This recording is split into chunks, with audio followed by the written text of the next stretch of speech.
Hello all, welcome to hrtech.sg's Driving Digital HR Transformation series, which is being held in partnership with IHRP and SHRM. Today's webinar is focused on HR skills and jobs of the future. We have a super elite panel that would be discussing on this. But before we move to the panel discussion, here are some quick housekeeping rules. This webinar will be recorded and will be made available for download by Monday, 1st November.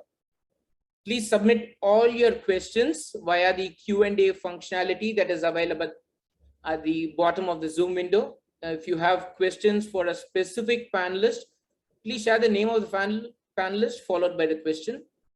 To minimize disruptions, the participants' videos and microphone have been disabled. Our focus is to ensure all questions from the participants are answered live. If any of them remains unanswered, we will definitely follow up with a response after the webinar to you. Please use the chat function as much as possible to engage with the panelists and other fellow participants. But if you have a specific question, do use the Q&A functionality. Please refrain from taking any screenshots of the slides. We will definitely send across the approved materials to the attendees in a follow-up email.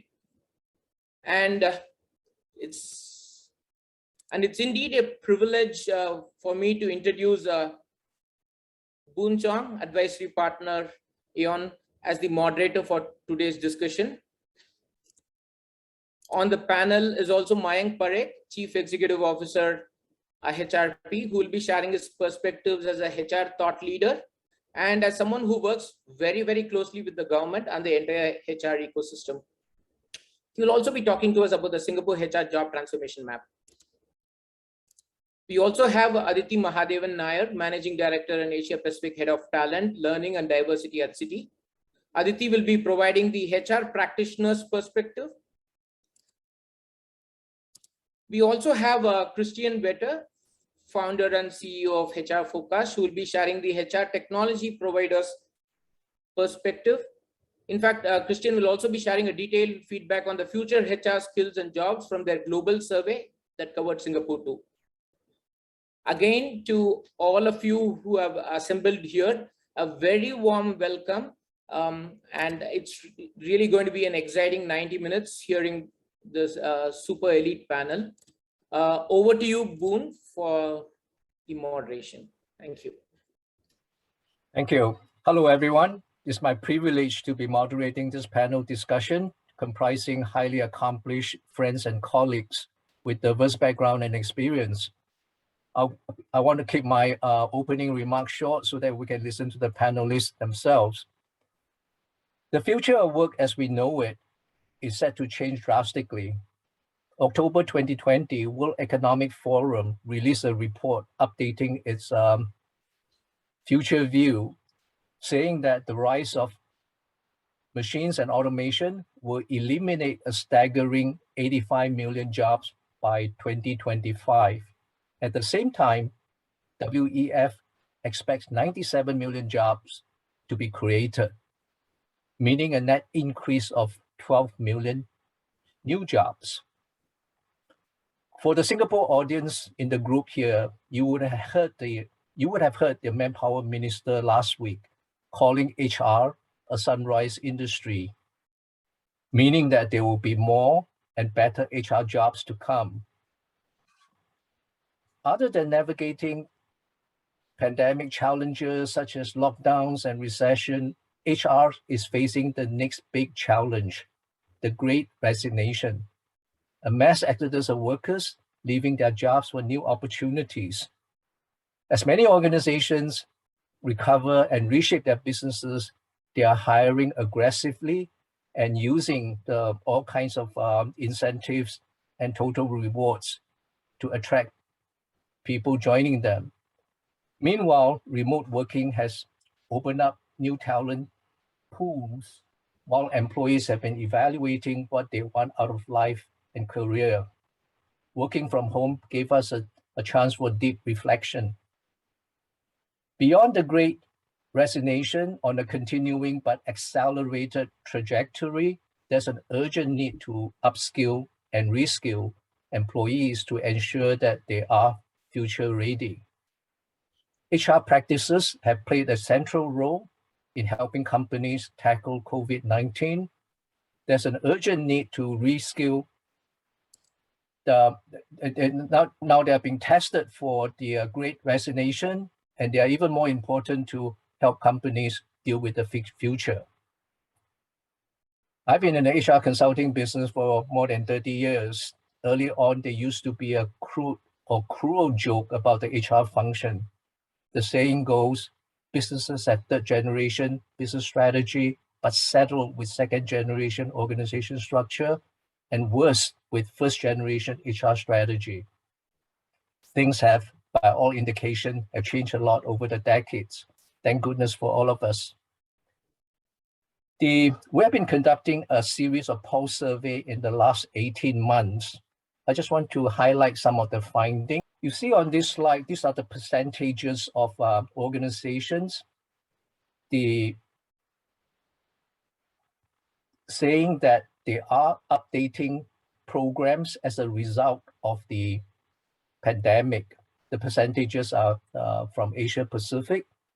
As you could see, in terms of the top most important systemic things to get right in all organizations are remote working, diversity, equity, and inclusion, and talent mobility, plus 2 more tactical programs, namely well-being and investing in technology and tools. Looking at the sidebar on the right side, 2/3 of the organizations say that they have the intention to have a hybrid working model. Only 1/3 have considered what types of jobs can be remote working permanently. And less than 1/3 have considered what employee profiles would thrive from remote working on a sustained basis. Obviously, a lot needs to be done. On to the next slide. This is what we have been doing in Aon, as well as how we help our clients moving into the future of work. We manage towards the new better as illustrated in this pyramid. New better is a rallying call for Aon, just like Singapore using emerging stronger. We define the new better using data as a foundation so that we are firmly anchored on reality. Looking from the bottom up the pyramid, defining the new better, we apply analytical insights on what does the future of work look like for our business, what are the biggest opportunities and stumbling blocks, what principles should we develop. Then we get leadership alignment on vision and guiding principles to progress. Next step up, engaging talent. We assess what do our people want, determine their readiness for virtual work and future work, and managers' readiness to lead in the new world of work. Adjusting the work environment, we establish a strategy on hybrid working, purpose of the workplace, intentional collaborations, adjusted our job architecture to facilitate talent mobility and reskill managers. Then shaping the employee experience at the top of the pyramid. Going forward is a continuous journey to maintain our culture, reskill and retain our people, set ourselves up for long-term success.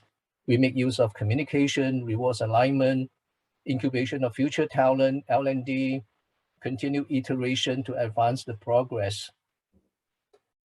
There are still many questions to be answered.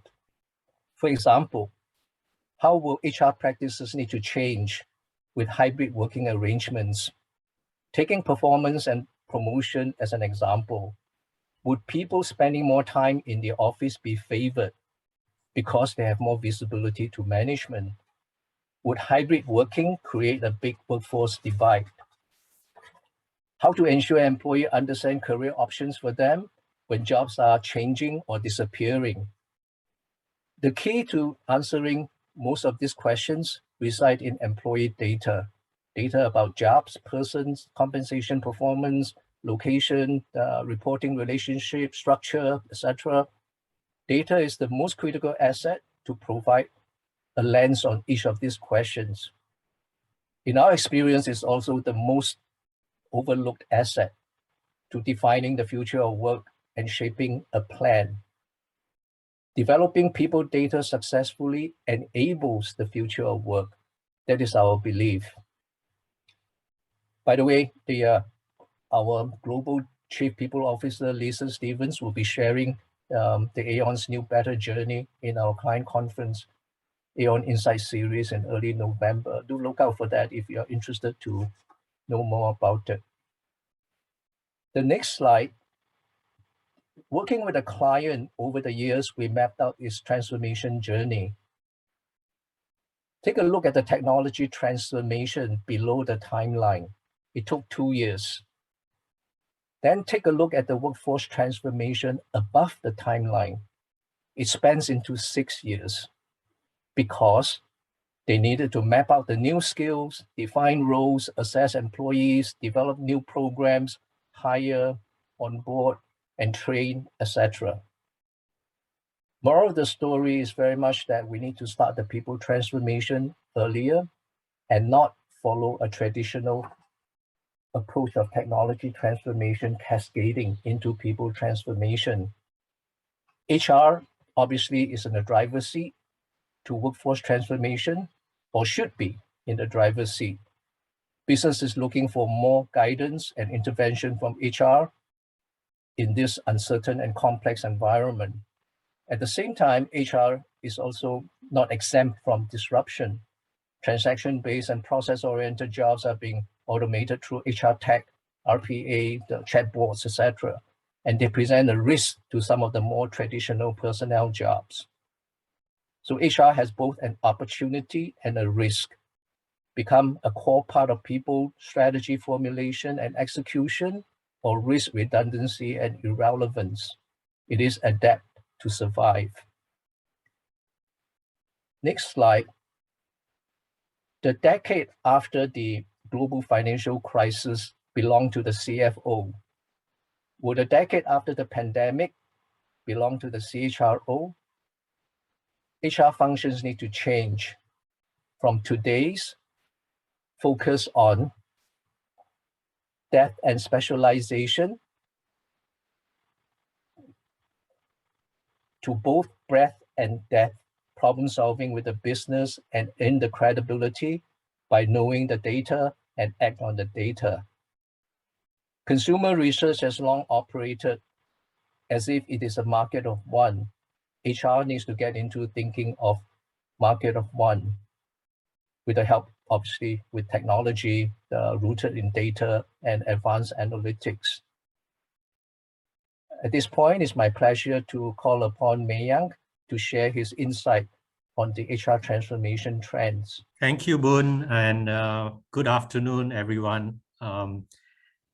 Very happy to be here to share our esteemed with our esteemed panelist what IHRP is doing as far as upskilling the HR professional.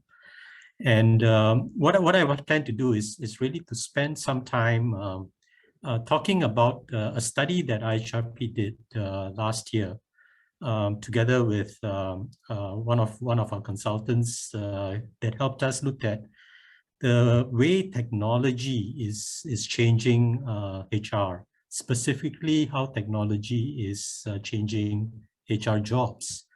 And if I can share some of my thoughts. Okay, so this is a study that we did primarily when we looked at some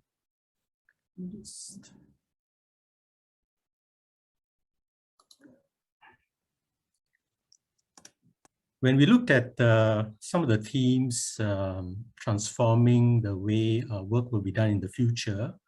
We identified 5 key themes, and I think it's certainly not going to be of surprise to many of you. What we are looking at is that technology is changing the way jobs are being done. It's enhancing jobs in many cases. and that's driving the transformation in many sectors. And it's not just in HR, in many professions, that's the case. There was an earlier study on the financial sector. So once again, the same story. Technology is transforming jobs within the financial services sector. And that's certainly something that will continue to be a key theme going forward for many other sectors. Another theme transforming HR is certainly digitizing HR processes. Our internal processes within HR departments are increasingly undergoing transformation. We are moving towards more paperless processes. It's something that the bigger companies have started doing many years back.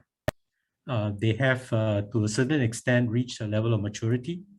But they, in turn, are also struggling because a lot of those systems and processes that they have put in place need to transition to more agile, more cloud-based solutions to keep up with some of the trends taking place. So digitization for HR, whether you're a big company or a small company, will continue to be one of the challenges going forward. Equipping the workforce with future skills, and with digitization, certainly I think the workforce needs to upskill. The workforce needs to develop a capability to cope and to master some of the digital skills that are needed in many of these companies. And HR is certainly the custodian as far as companies are concerned in terms of helping the workforce transform and develop those skills. I think Boon talked about data-based decision-making, being more data-driven. I think that's certainly something that HR departments are increasingly being challenged to do.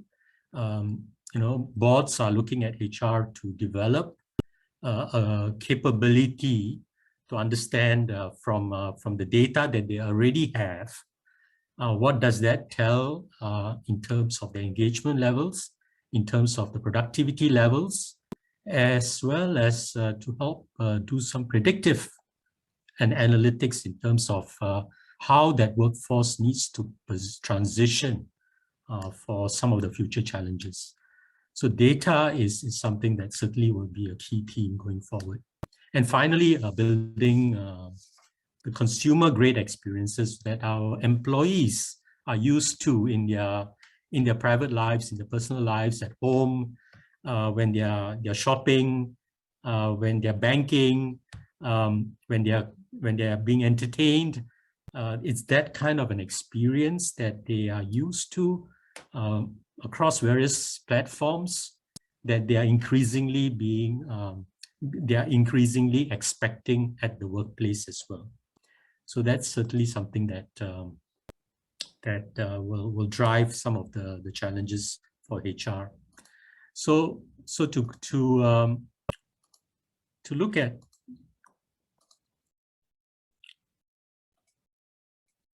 some of the impact. So just like to talk about the 27 jobs that we looked at in this study. So we looked at the entire commonly, the way HR departments were commonly organized. And we looked at some of those, the 27 jobs that are primarily found in most HR departments. Big or small, there will be some change, but certainly I think if you look at the jobs that are going to be most impacted at the top, highly impacted jobs, there are eight jobs in there, whether they are in performance, in talent, some jobs in the employee experience area, operations area and organization development and learning, right? And talent attraction, right? So there are 8 jobs that are highly impacted, but it seems like a small number, but certainly I think if you look at the next level, the medium impact, there are significantly more jobs. And my hypothesis is that if we need to do this study in say another couple of years' time, a lot of those jobs that are currently in the medium will find themselves in the high impact. It is just the way technology is heading. Moore's law is catching up with all of us, right?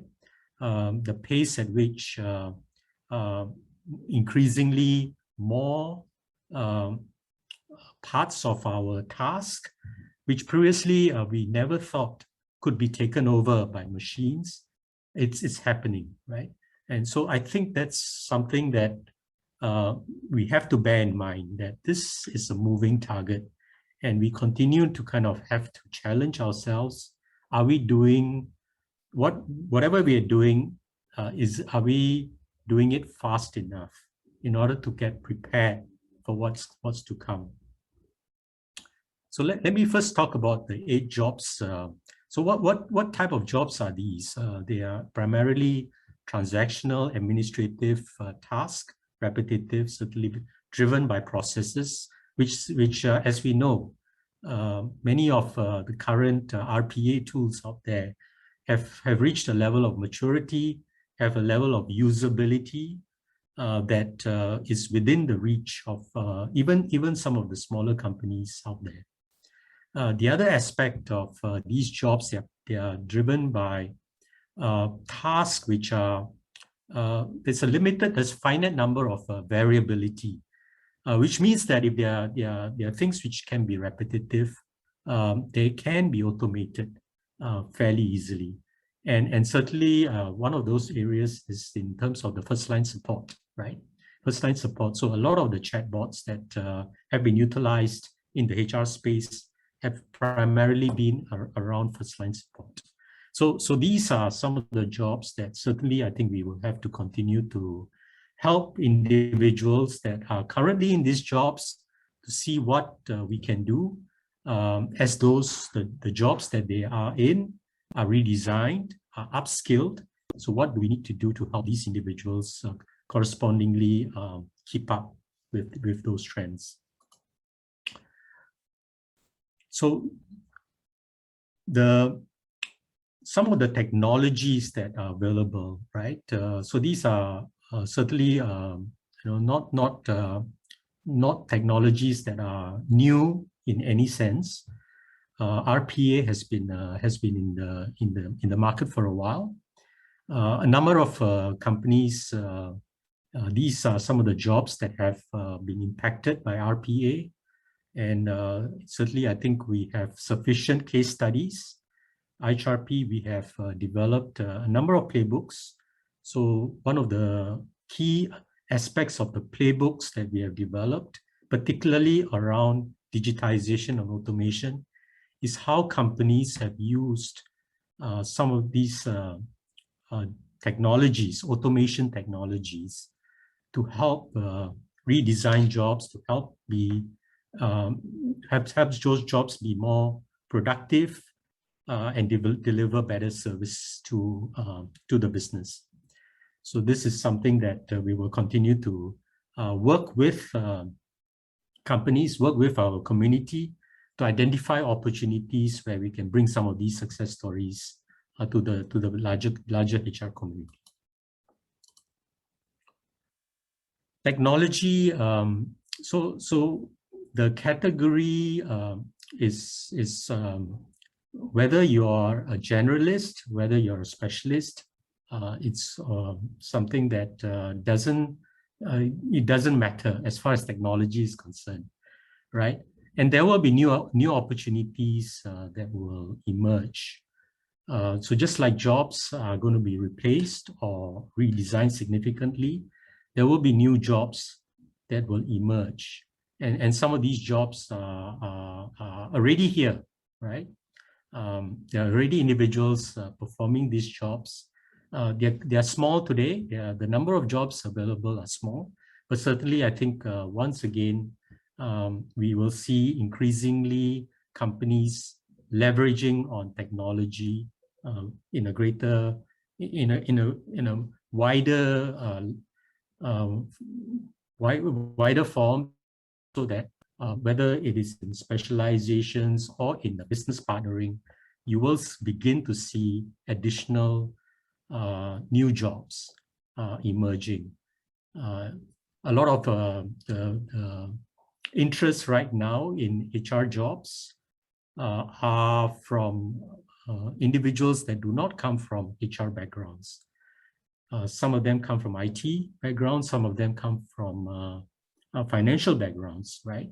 And the reason they are looking at HR is certainly they see an opportunity to leverage the skills that they have in their domain areas for some of these areas in HR.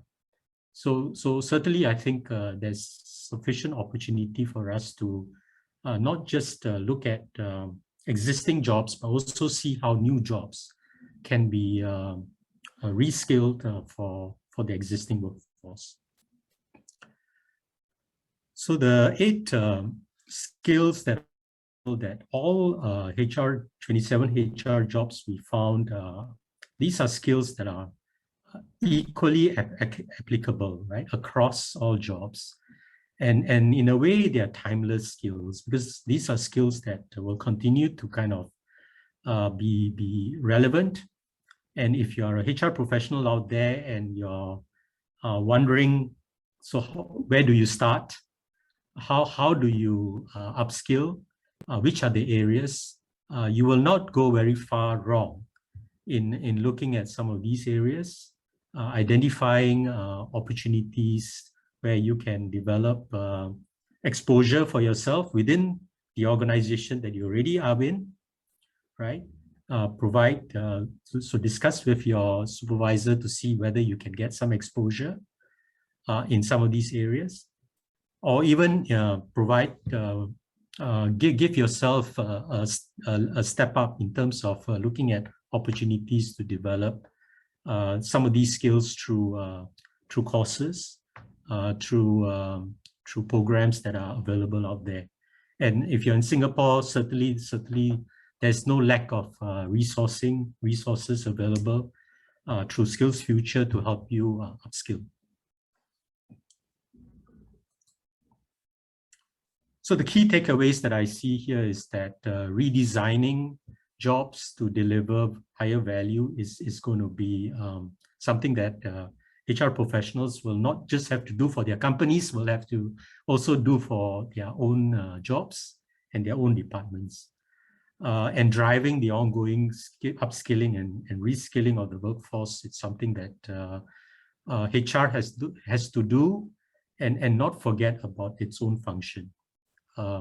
Redesigning, delivering a high quality talent experience to enable higher performance and productivity is something that businesses demand, are increasingly looking at HR to deliver on this objective. Embracing automation and at the same time emphasizing the human aspects. Not everything can be automated.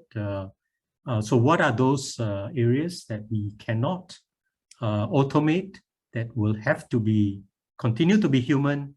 And then how do we leverage as much as possible the human talent that we have for those areas?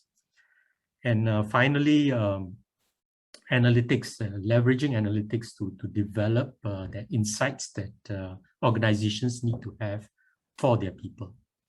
So that's what I have to share in terms of the landscape, in terms of the trends, in terms of the impact that these trends have had on HR and will continue to have. And I look forward to hearing from the other speakers, as well as hearing from you, the audience, some of your insights, your questions, and in terms of how HR can get prepared for the future. Thank you so much.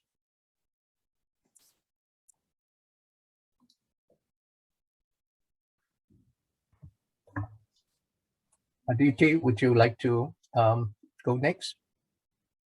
Sure. Thank you so much, Boon, and thank you so much for your insights, Mayank. I think revealing what the study that IHRP did sort of very easily links into what some of the organizations might be doing and how relevant it is for them to be aware of that as they're building their HR organizations for the future. So very good afternoon to all of you. My name is Aditi. I'm part of Citibank, and I currently head the talent learning and diversity function for Asia Pacific. And it's a pleasure to be with all of you and hoping to interact and also learn from each one of you as we go through the session today. So what I'm going to do is quickly share my screen. Okay, so obviously I've been asked to talk from a practitioner's lens of how technology has obviously impacted and how as an organization we're looking at building skills for the future. I thought it might just be helpful for us to just take a step back and see how our function has evolved over the years, right? And this is not something new. Most of you may have seen some version of this at some point of time. But where I really wanted to shift our focus is that I think increasingly there's an expectation that our function or HR professionals follow the trend of what the business demands or what the business needs. And, based on the requirements of the business, that's how we need to demonstrate the value that we bring to the table or the contributions that we need to make. So if you're seeing our businesses significantly pivot towards digital, pivot towards data, use of technology, I think it automatically, means that as a function, we need to be geared towards coping up with that change that our business is going through. So we can't be in a manual world when everything is moving digital. So the current scheme of things, and these are conversations which were probably happening even prior to COVID, which is around the fact that how does HR become a more strategic partner to business? How do we continue to focus and leverage on technology that's constantly evolving? How do we make sure that we are investing at the right point of time in the right technology to give us valuable inputs? And I'm sure Christian's going to talk a little bit more about leveraging that. And like I said, these conversations were not new prior to COVID. But what happened during COVID and in the sort of last 18, 24 months is that it's got it added with some additional dimensions, which is around, what is disrupting our world today. And this is just a, diagrammatic representation of everything that sort of hit us in the last about 18, 24 months in a far more impactful way. So the expectation of being able to juggle multiple priorities, right? Having a short-term view of how you would deal with what's happening next week versus having a strategic foresight, having an adaptive mindset, which will help organizations be agile at all points of time, having a social connect versus still maintaining your individuality. So I think COVID what has done is really presented to us various dichotomies that we are constantly dealing with. And as a result, our function has been expected to really step up in a very, very different way and deliver to things that we never thought we might need to. So just wanted to present these two views that our function, I think, is going through a big sort of fundamental change in the way we need to operate. And keeping this at the back of the mind is extremely important for all of us as HR professionals as we look at developing ourselves. This was a study which was done by Cognizant Center for Future Work and Workplace. So I thought it might be quite relevant. Mayank, to your point, a lot of these roles are similar to the ones that you discussed. They did a study with a number of senior HR leaders, learning professionals. And what they came up was, what are some of the jobs of the future? And they came up with these 21 jobs that would become quite relevant as we look at from now till about 2030. And, the interesting part of this entire thing was that there were 5 common themes that came across all these jobs. So the first one was individual and organizational resilience, organization trust and safety, creativity and innovation, data literacy, and human-machine partnerships. So if you look at all of these were probably not things that we were thinking about so heavily, a few years back, but this has come to the forefront. So as each one of you look at, how are you building your capabilities for the future, keeping some of these jobs in mind would be really interesting.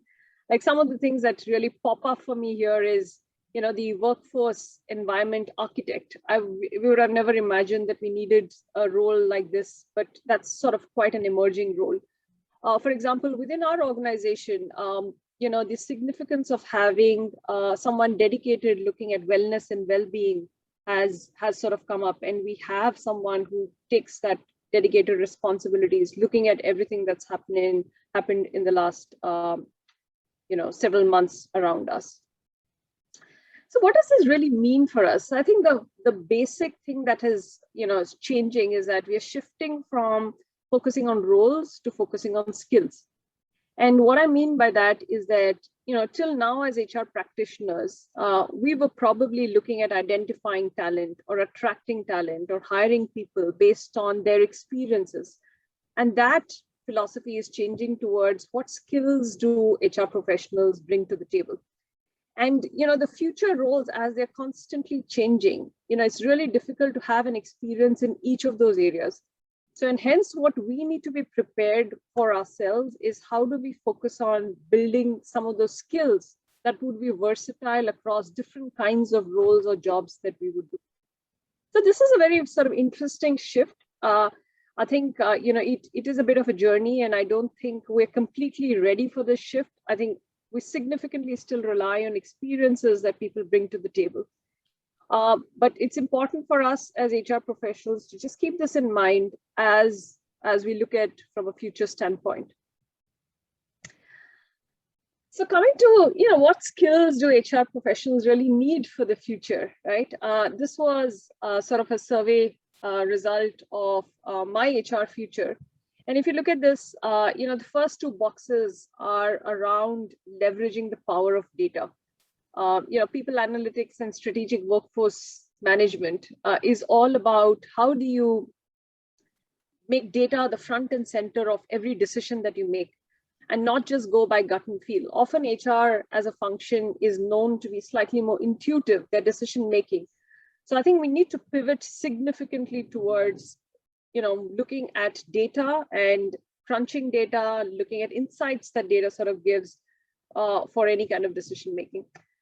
The next two skills, which are quite critical, is digital HR technology and design thinking. For us to be able to enable our organization become a lot more agile, I think we need to inculcate that kind of value and working methodology in our own function. So how do we use design thinking principles to make a workforce which is more agile, which is more creative, which is more innovative? And I think it needs to sort of start from us. And the last two ones are sort of quite critical. All the technical knowledge that we have would probably be of no use if we don't have the complete buy-in and support from our stakeholders. So stakeholder management and consulting and influencing are probably two critical skills that we need to continue to develop as HR professionals.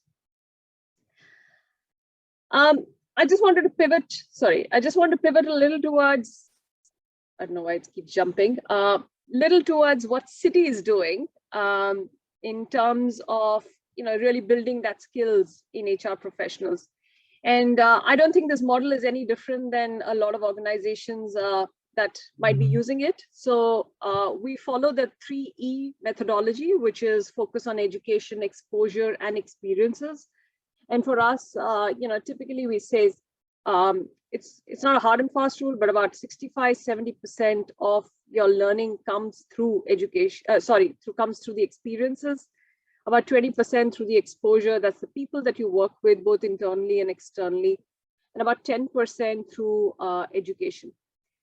So what we've done is that we've curated and very clearly defined what are some of the HR skills that are required from an organization standpoint for all our HR employees, and we've made them in different levels, which are foundational, and they sort of build on thereafter. And we constantly encourage our employees to make sure that they're completely making use of all the resources that are available. And look at this combination of the 3 E's as a very powerful tool to have conversations with their managers, but at the same time ensure that they're constantly thinking of themselves.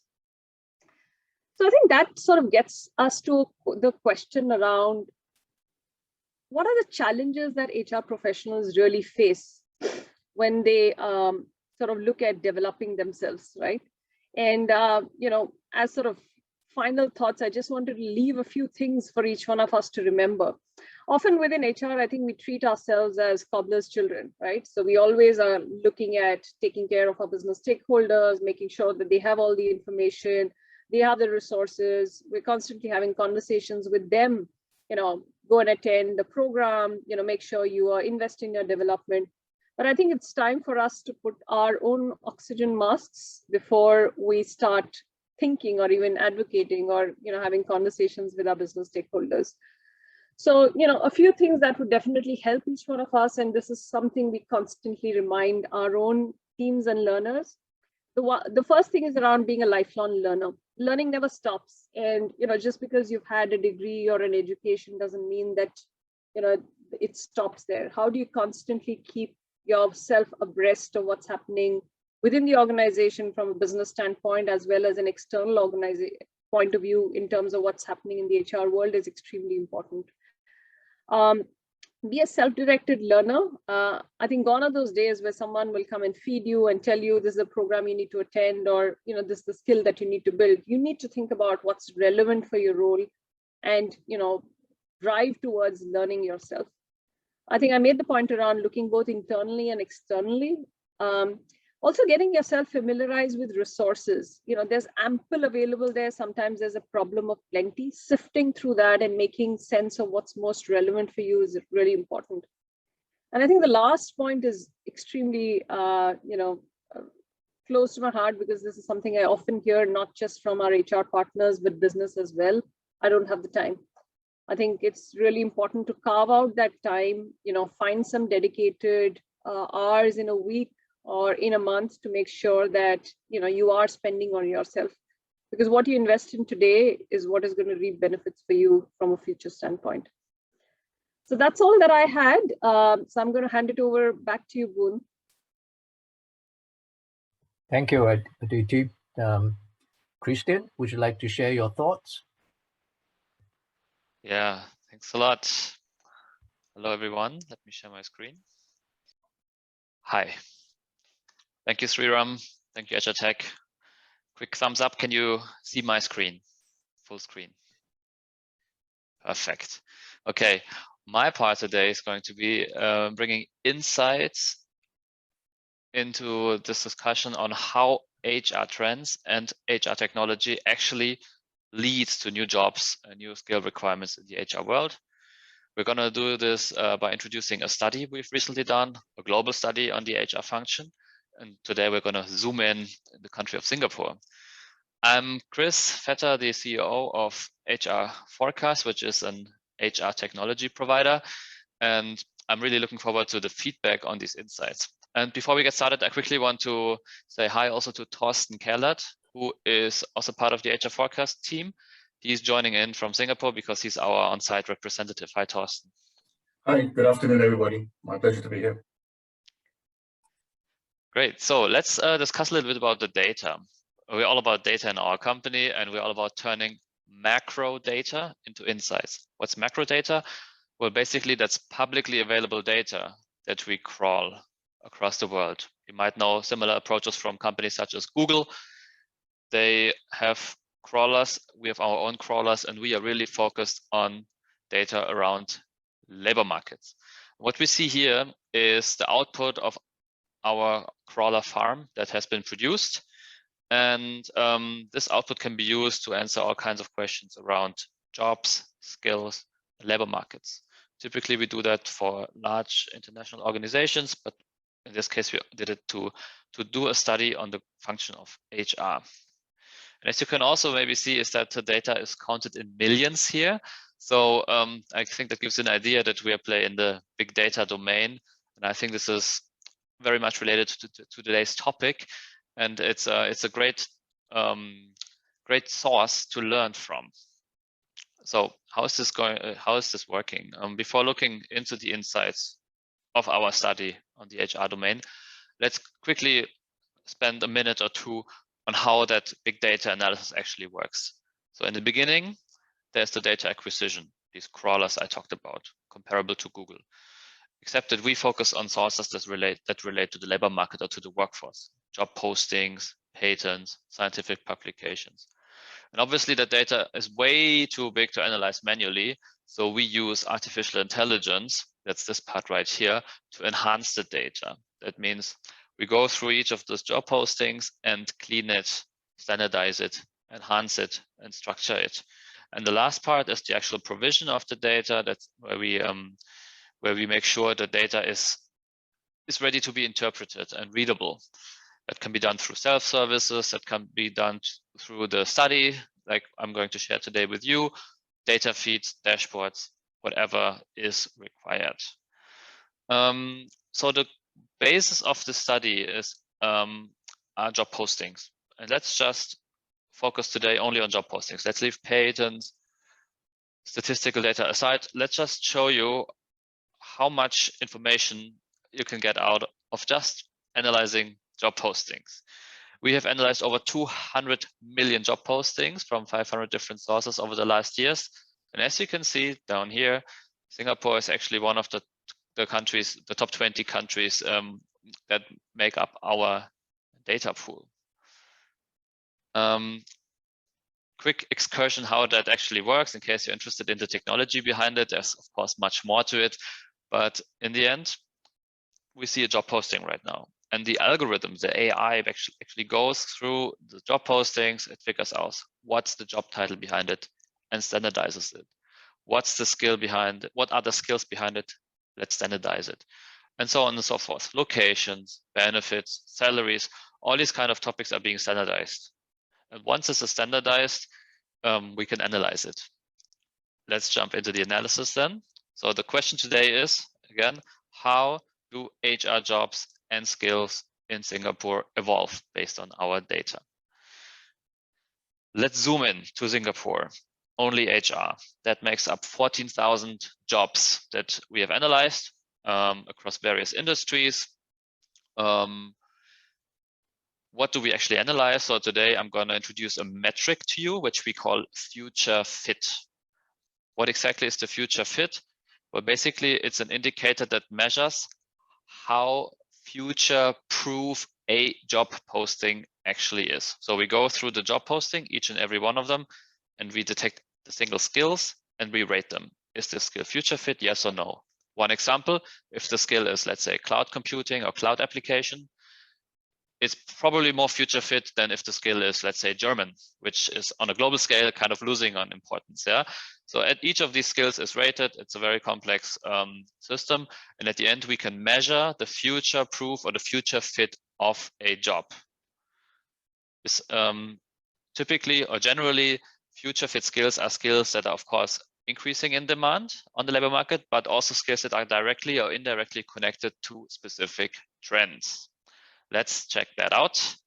So what we see here is future fit scale for Singapore and how that actually varies by industry. So as I said, the more future fit a job posting is, the more skills related to trends and technologies are integrated into that job generally. In other words, if you look at technology, the technology industry, the retail and the fast-moving consumer goods industry, which are on top of that scale, we can say that the skills or the people that are being sought after on the labor market, they should have a much more future fit skill set, or in other words, much more ready to cope with future trends and skills than, if we look on the bottom side of the scale, job postings or applicants in the professional services and engineering industry. So we can kind of say that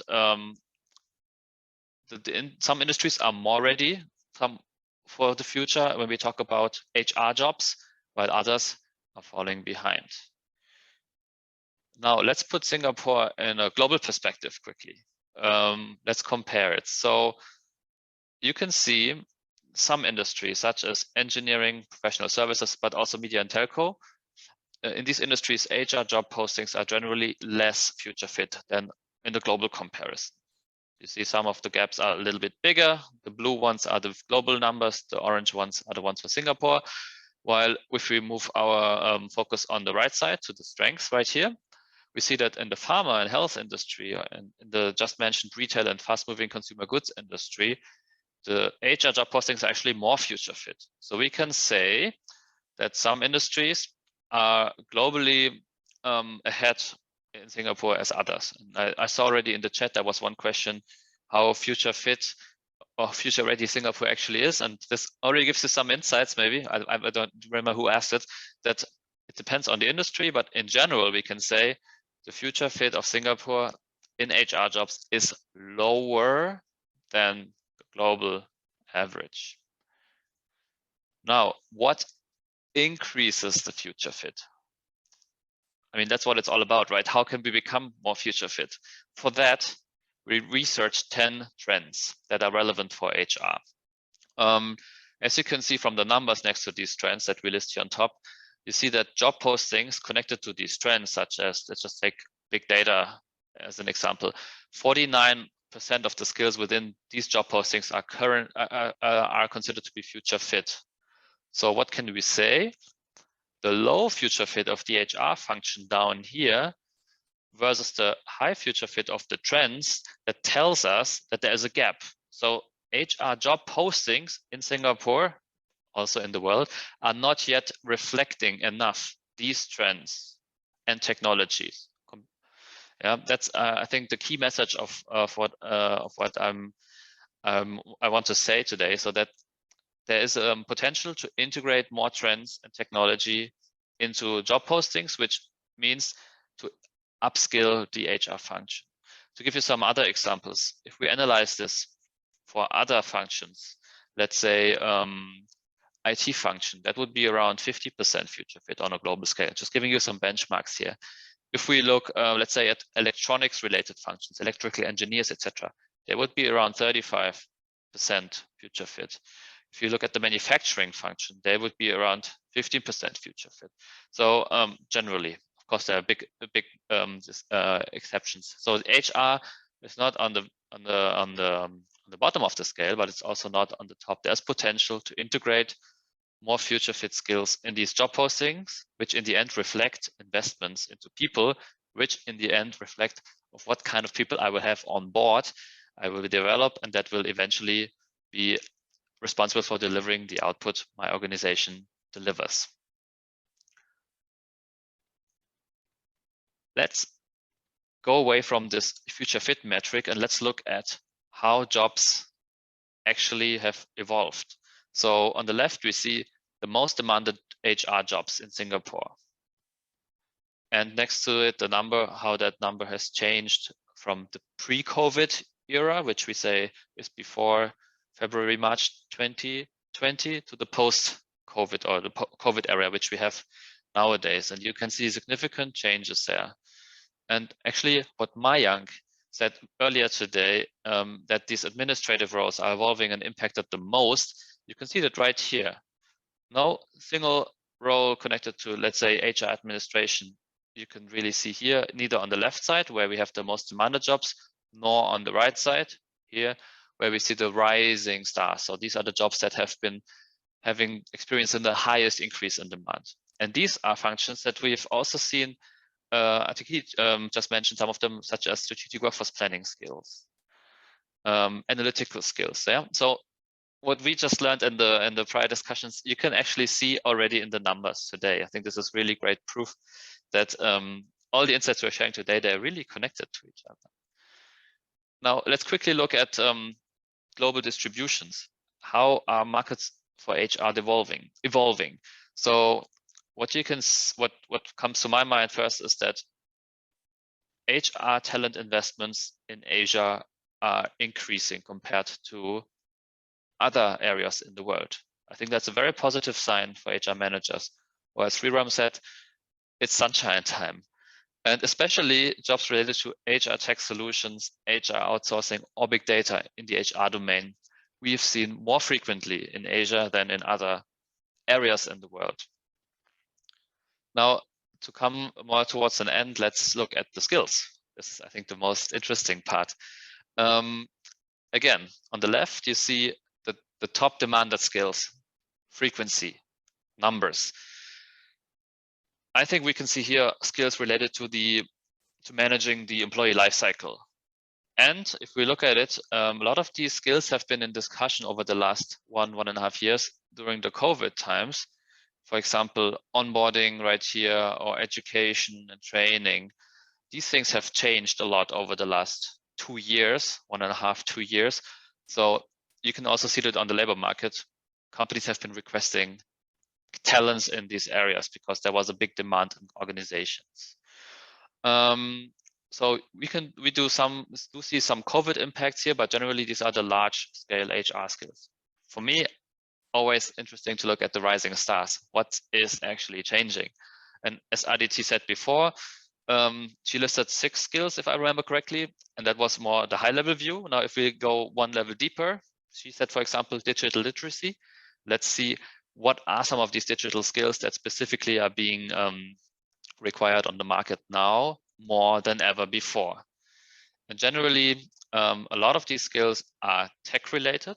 So even though I said all the time before, HR trends and HR technologies are not yet reflected enough in job postings, we see change is going on already today. And it tells me also that HR needs to be prepared better now than in the future to deliver these skills also on the large scale, because what's rising today will be high impact, large scale tomorrow, and tomorrow could be already very soon. To sum it up, I would like to quote what Sriram said before. He asked in the beginning, how can we make HR future ready? Now, it's a very complex reply to that question, but my easy reply would be, let's start investigating how exactly these individual jobs are being impacted, and let's start reflecting the changes in the way we hire, but also in the way we develop people. And then the HR function will be full of sunshine in the future. And I was asked to introduce some of the main HR tools that are useful for the HR transformation. Let's quickly sum up with that. So of course, it's very tailored, it's very specific to the actual jobs. But if we say jobs are moving away from administration towards strategy and proactive management, I propose these 4 tools. Number 1, labor market data platforms, like I just introduced before. I hope you learned that they can be really powerful in analyzing how things are changing today, so you can learn from that for tomorrow. You can learn from other industries, from other countries, from competitors, how they are doing things, and make sure you use these insights in your talent investments. Number 2, strategic workforce planning apps. We at HR Forecast, we really experienced a shift towards strategic workforce planning over the last year. We have, I think, at least 3-fold the amount of requests for our strategic workforce planning app. And that tells us organizations are building up people analytics capabilities. They're building up strategic planning capabilities. And this for sure is connected to technology, foresight, and analytics. Number 3, skill and learning platforms. As said before, go away from roles towards skills. But how can we manage skills if we don't even know the skills of our people, which I see is very common in today's organization. So I think it becomes inevitable to think about what skills do I have today in my organization, and what are going to be the skills my organization requires in the future to detect the gaps and to come up with proactive learning measures to do so. And then on a more broader scale, number 4, I think it never hurts to generally build up people analytics capabilities or tools that maybe not only cover these 3 tools I mentioned before, but everything beyond that, because the future is going to be even more data-driven as today. Thank you a lot. I hope you had some nice insights. You could draw some conclusions from that. If you need any further support, let me or let Thorsten know. If you want further reading, you can have access to the full study by clicking on the link here on the left. Later on when we share the slides, it's the global focus. We also did a very detailed study in 2021, this year, on the chemical and pharmaceutical industry, which was the focus topic that time. So if you're working in that industry, it makes sure for sure to also check out the resource number 2. And number 3, about 2 years ago, we did a similar study as the one I just shared. So if you're interested in what has changed from back then until today, feel free to also reach through that study right there. And always make sure you follow us on LinkedIn. So we also update you on the recent developments on the labor markets and on the skills and jobs of the future of HR, but also beyond. Thank you very much. Thank you, Christian, and thanks to Aditi and Mayank as well. We have half an hour for Q&As. Maybe I'll shoot off a question first to each of the panelists, get a quick response, and then we'll look at questions from the floor. I'll start with Mayank first, just in the sequence of the presentation. Mayank, you are in the you are well aware of through your research, etc., the trends, HR transformation, the technology disruption on HR, etc. You are also working on the ground with companies and making the improvement through certification, etc. What do you see as some of the obstacles to get traction? Thank you, Boon, for the question. I think certainly, I think it's a big question, because if you look at the landscape of HR out there, it's quite varied, right? We have HR specifically in some of the larger companies out there, and as well as in some of the smaller ones. In terms of the span, I think that the challenges are quite different. So if I can, very broadly summarize it in maybe three broad areas of challenges and if you like, barriers for us to look at for how HR can get better. So the first barrier is many professionals, they know that this is coming, but they don't know where to start, right? They are not in a position to kind of comprehend how the impact of technology, how the trends are going to impact them personally as far as their career is concerned, and how they can then take the necessary steps to evolve. And I think this is a challenge that that we all face, right? In the face of overwhelming change, and change is never easy, right, for any of us. So when we are faced with the need to change, it's certainly a flight or fight response, right? And how then do we help the individual to kind of establish where they stand, right, in relation to some of the future skills? What are those areas that they need to upskill in, and how do we provide them with some of the steps, right? And I particularly liked, Boon, when you shared your model on the new better, right? And you depicted it as a pyramid, right, with a starting point, and then a journey as you move up, right? And that's certainly something we have to do for our HR professionals as well. They need to know that certainly they cannot be right there at the top.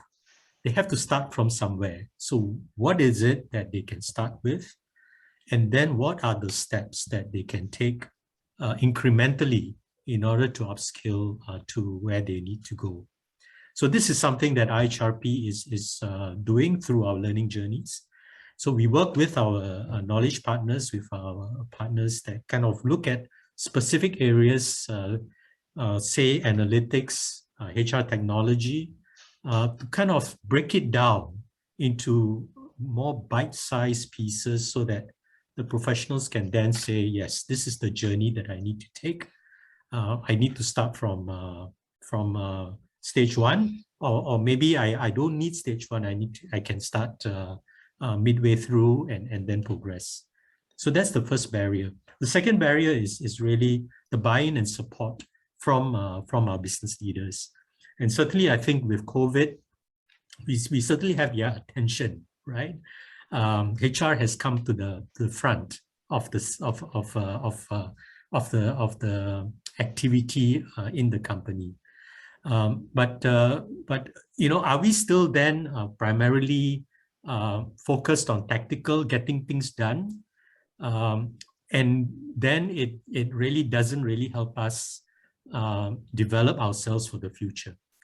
And if we cannot equip HR to get the buy-in from our business to invest in ourselves, to show that there is actually an ROI.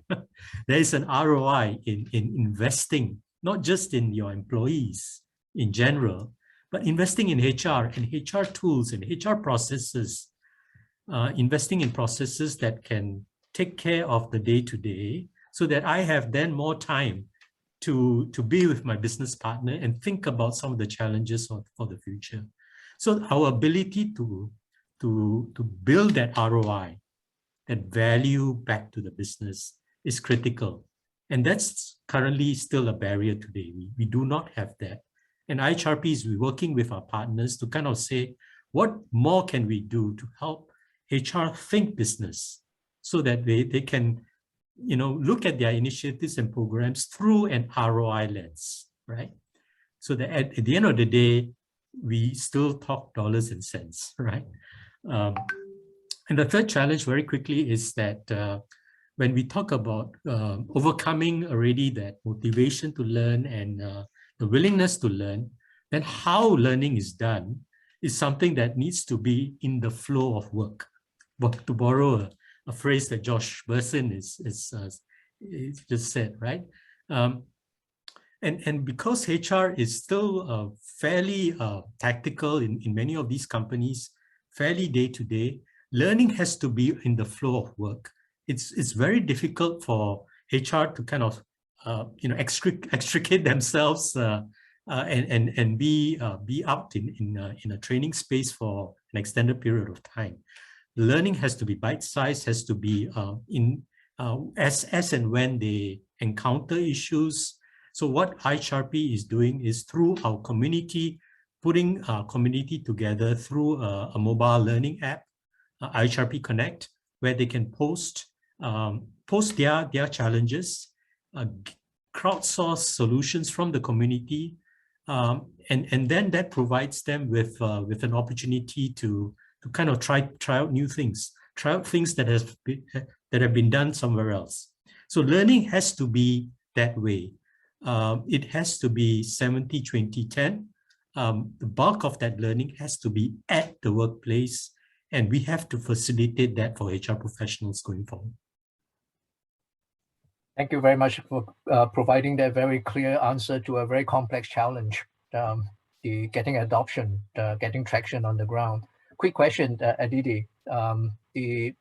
You manage a very integrated talent functions with talent management, L&D, the diversity and inclusion. Can you tell us a little bit about how do you use technology and data to help you to manage that seamlessly?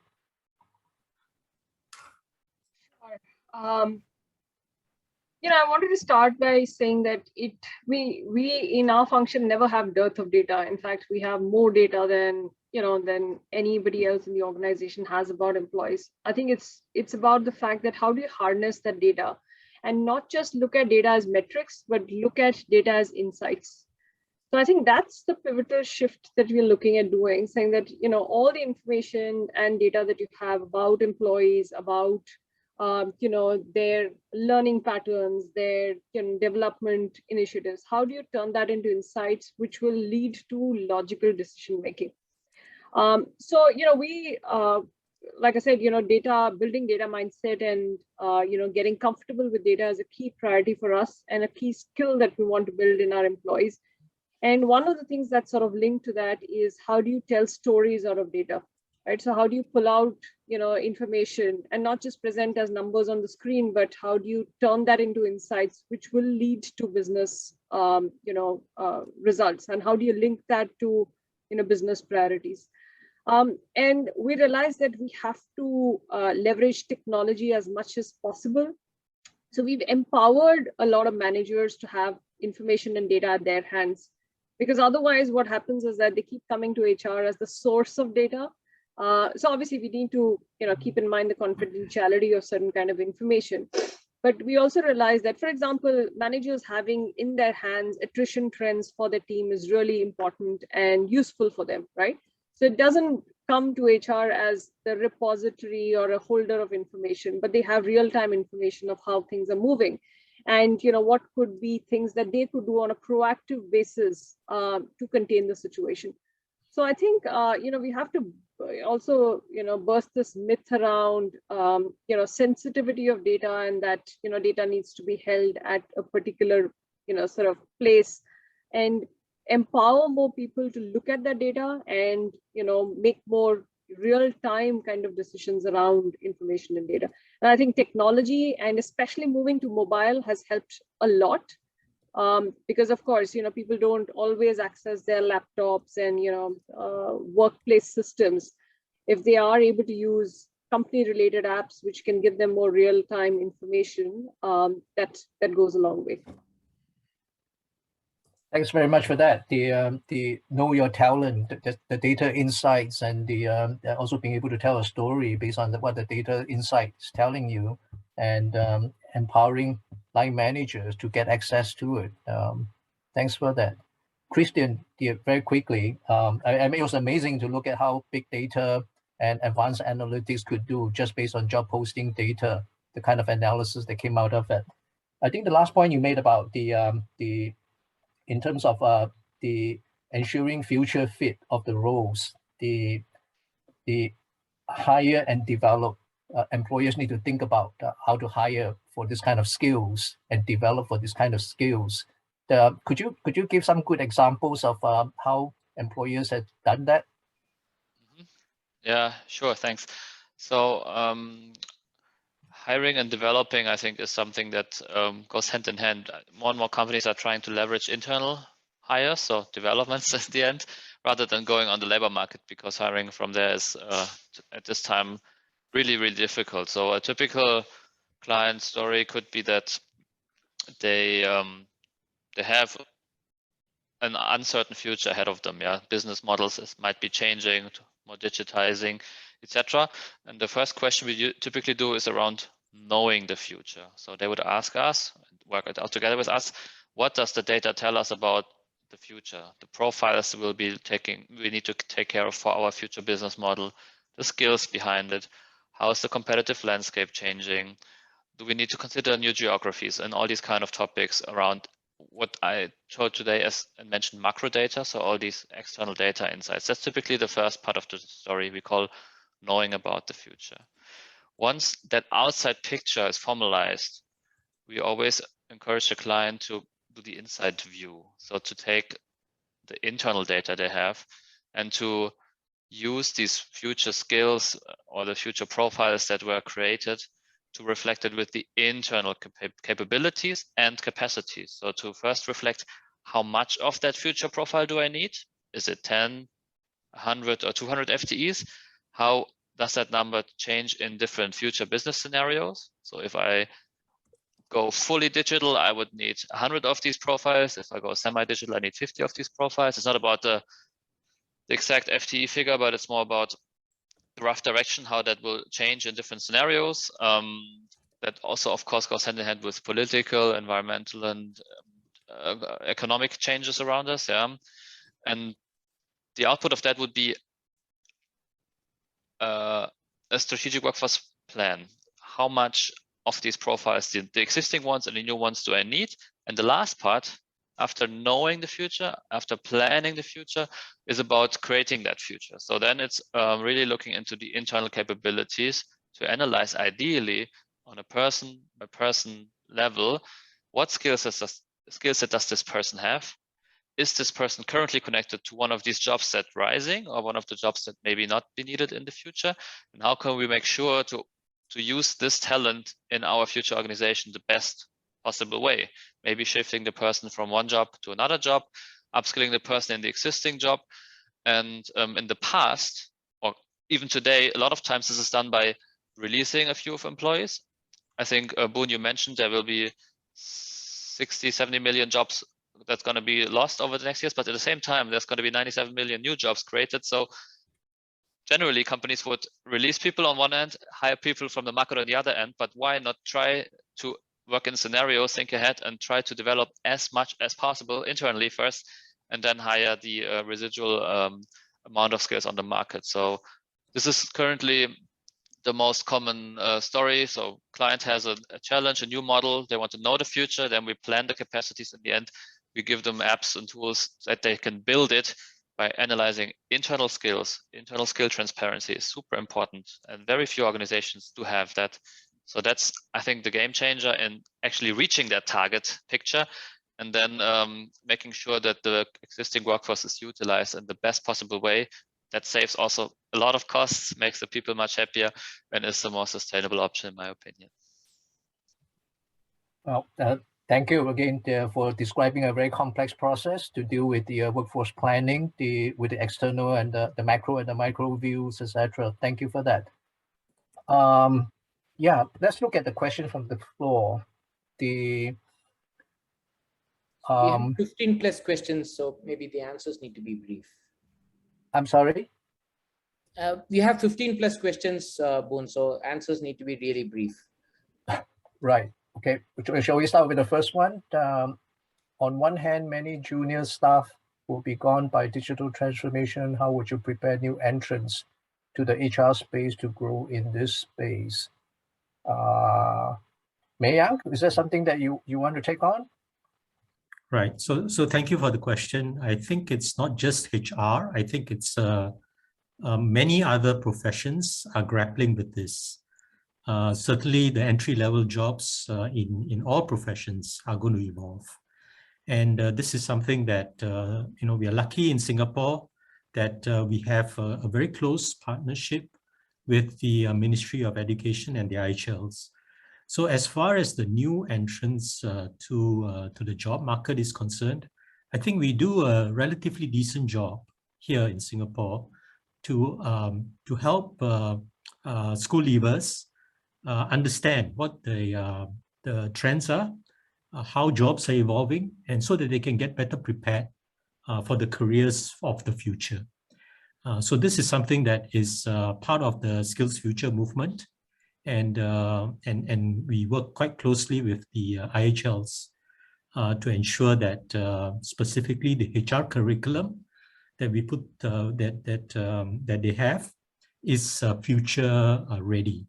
So by that I mean that it's the curriculum that has been designed. Probably that curriculum has been designed some years back, because that's just the cycle of curriculum design in many of these educational institutions. And so it's with no fault of theirs, but it's just that the rate at which changes are happening in the industry is just too fast to keep up. So what we do is to help educational institutions level up that curriculum, identify some of the emerging skills that they will need to incorporate into their curriculum, identify external experts that can be brought in as speakers, as adjunct faculty to kind of help students understand what these new areas and skills are.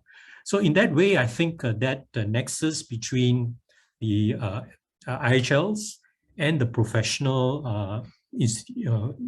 bodies and industry, that nexus has to be stronger in order to kind of make sure that the cycle of learning is much faster. And we do not have individuals who graduate that are not industry ready as HR professionals. So this is an ongoing process, and I'm quite happy to say that a number of areas that the IHLs have responded. Analytics is one of them. I think HR technology is another. I believe this polytechnics do quite a decent job in helping students understand what technologies are out there to help HR professionals. We are working with some of the new areas.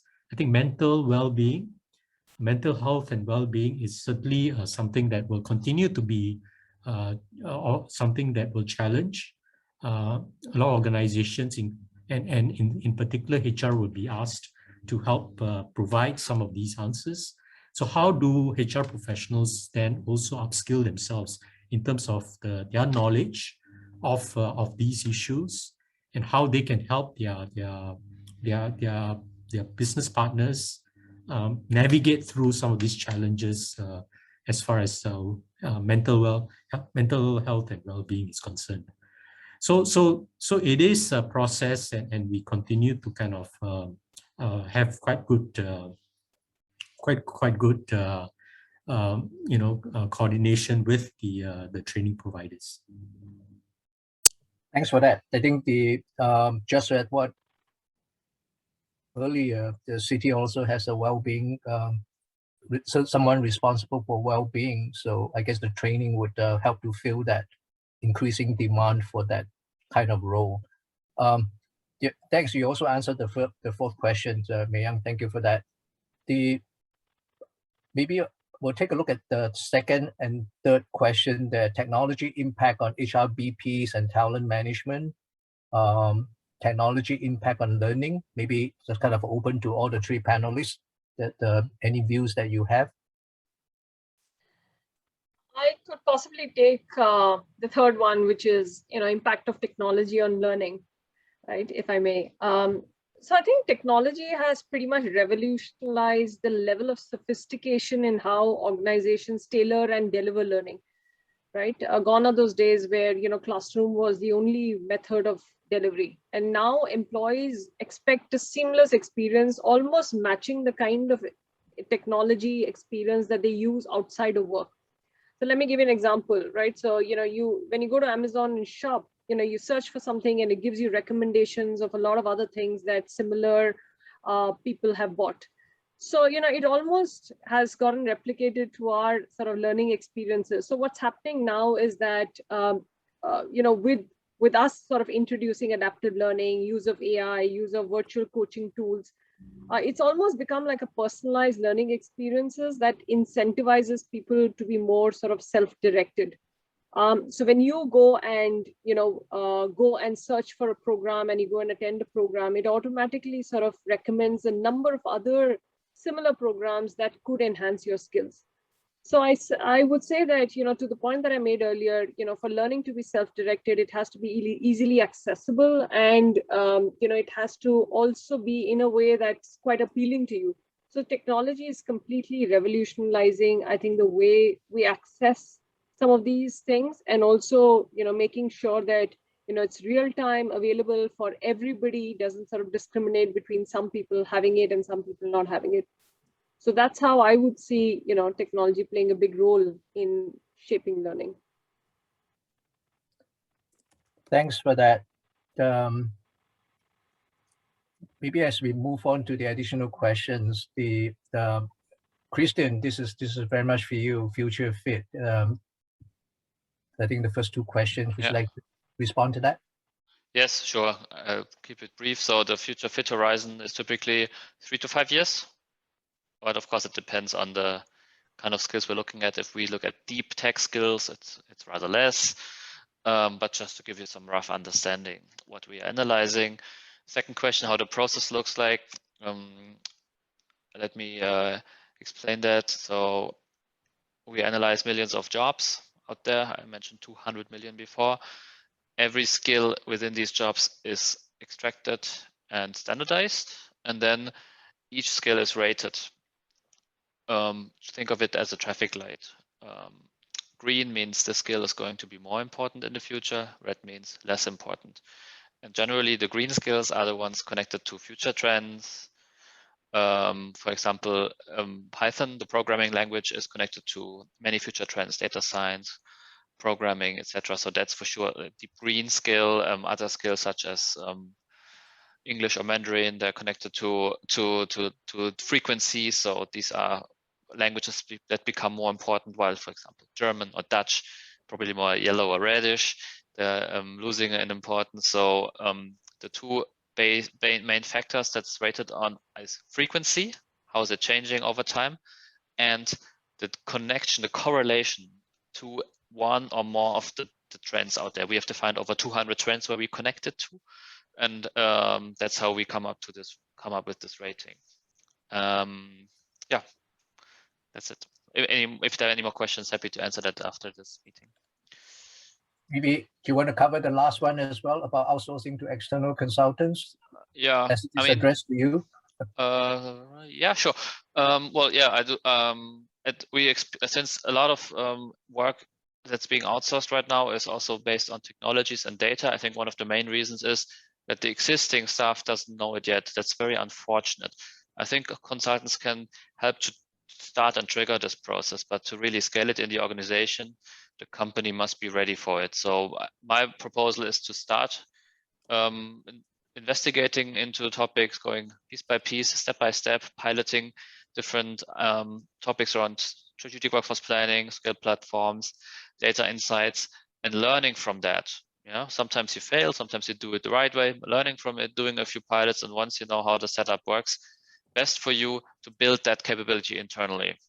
We do know some organizations that we've been working with for a long time that have started outsourcing everything, and then over time they build up a global people analytics function that consists of 10, 15 people. It's a big company, and now they're basically only getting this much external support, and they can do a lot of them internally because they've gone this journey, but it doesn't happen from one day to the other.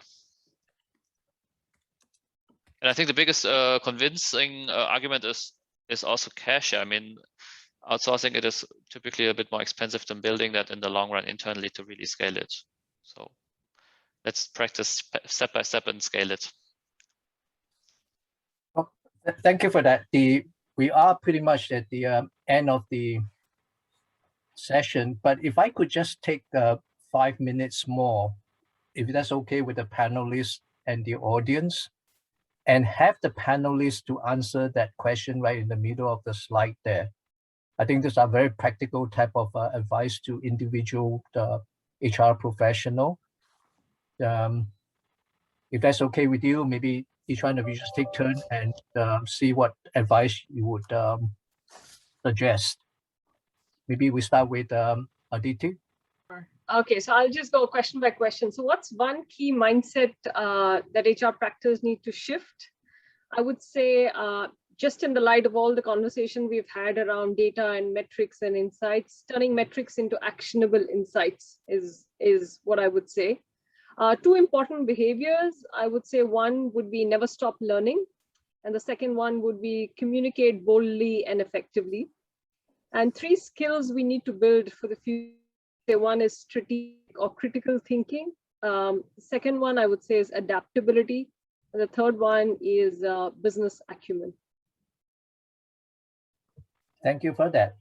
Mayank? I think curiosity would be something that I would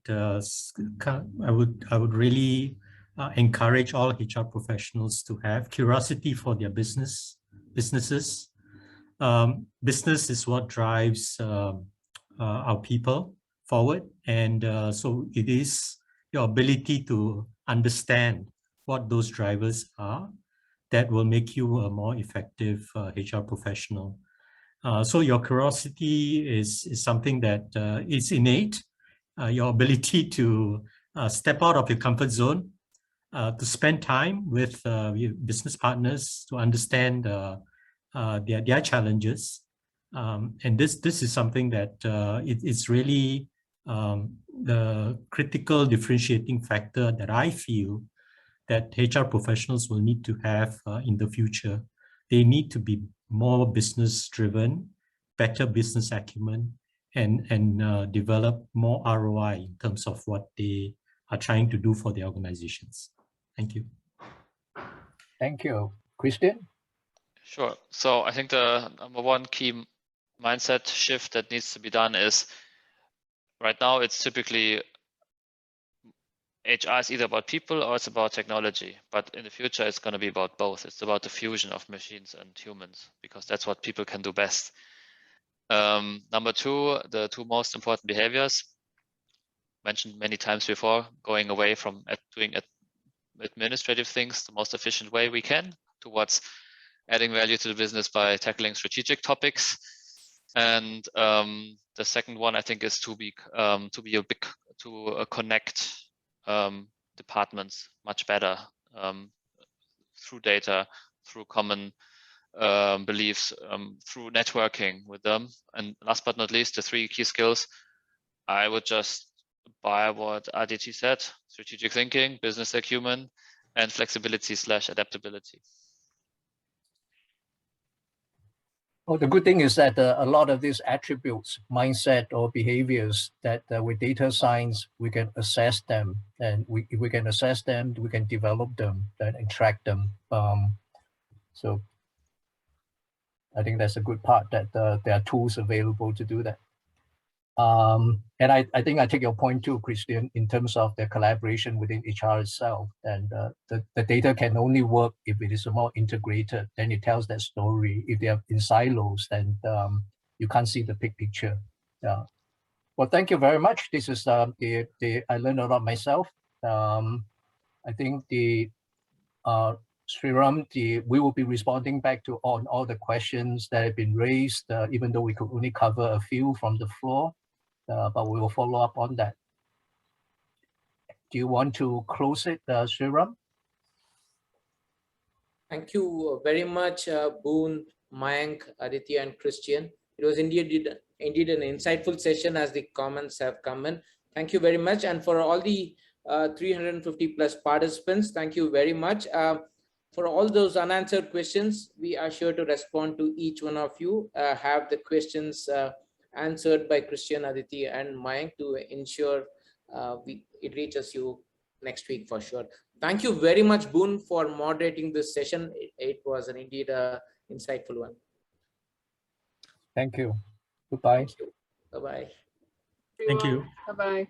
Bye-bye. Bye. Thanks a lot.